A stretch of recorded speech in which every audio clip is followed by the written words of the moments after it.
దాసరి కొండప్ప తెలంగాణ నుంచి పద్మశ్రీ అందుకున్న కళాకారుల్లో ఒకరు. బుర్రవీణ కళాకారుడిగా మంచి పేరు ప్రతిష్టలు సంపాదించిన దాసరి కొండప్పకు కేంద్ర ప్రభుత్వం పద్మశ్రీ అవార్డుతో సత్కరించింది. పెద్దగా పరిచయం లేని ఊరిలో పుట్టి పద్మశ్రీ అవార్డు దక్కించుకున్న కొండప్ప గురించి కొన్ని విషయాలు తెలుసుకుందాం. నారాయణపేట జిల్లా దామరగిద్ద కొండప్ప స్వస్థలం. గజం కేవలం 23,000 రూపాయలతో 165 గజాల భూమి కేవలం 38 లక్షలు మాత్రమే. దాసరి కొండప్ప తల్లిదండ్రులు వెంకప్ప, వెంకటప్ప. ప్రస్తుతం కొండప్పకు ఒక కొడుకున్నాడు. అతను ఆటో నడుపుతూ జీవనం సాగిస్తున్నాడు. వంశపారంపర్యంగా వచ్చిన బుర్రవీణ వాయించడంలో దాసరి కొండప్ప ఆరితేరారు.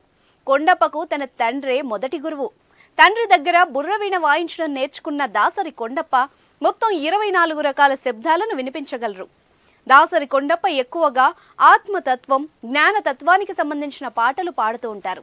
చాలా ప్రాంతాల్లో బుర్రవీణ వాయించి పలువురిని అలరింపజేస్తున్నారు. కొండప్ప వీణ వాయిస్తూ ఎంతటి వారినైనా కట్టిపడేస్తాడు. అందుకే ఆయన్ను అభిమానించే వాళ్లలో సినీ, రాజకీయ ప్రముఖులు ఉన్నారు.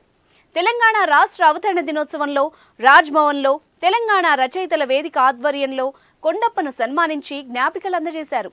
వేణు దర్శకత్వంలో వచ్చిన బలగం సినిమాలో అయ్యో శివుడా ఏమాయే అని కొండప్ప పాడిన పాటకు విశేష ప్రశంసలొచ్చాయి. పురాణ కథలను పాటల రూపంలో అందరికీ అర్థమయ్యేలా చెప్పడంలో కొండప్ప దిట్ట. రామాయణం, మహాభారతం, హరిశ్చంద్ర నాటకాలను పాటలతో చెప్పడంలో ఆయనకి సాటి మరెవ్వరూ లేరు. అయితే కొండప్ప తర్వాత తన వంశంలో ఎవ్వరూ బుర్రవీణను వాయించడానికి ఆసక్తి చూపెట్టకపోవడంతో ఈ కళ అంతరించిపోయేలా ఉందని ఆవేదన వ్యక్తం చేస్తున్నారు. ఏదేమైనా నిరుపేద కుటుంబంలో పుట్టిన కొండప్పకు పద్మశ్రీ అవార్డు లభించడంతో దామరగిద్ద వాసులతో పాటు తెలంగాణ ప్రజలు ఆనందం వ్యక్తం చేస్తున్నారు. ఈ 2 ఏళ్లలో పాలమూరుకు చెందిన 2 వ్యక్తులకు పద్మశ్రీ రావడం ఆ ప్రాంత వాసులు గర్వపడుతున్నారు. 2022లో నాగర్ కర్నూలు జిల్లా లింగాల మండలం ఔసలికుంటకు చెందిన దర్శనం మొగిలయ్యకు పద్మశ్రీ అవార్డు రాగా ఇప్పుడు కొండప్పను వరించింది. వీళ్ళిద్దరూ వైవిధ్య వాయిద్యాలను ఉపయోగించిన వారే కావడం విశేషం.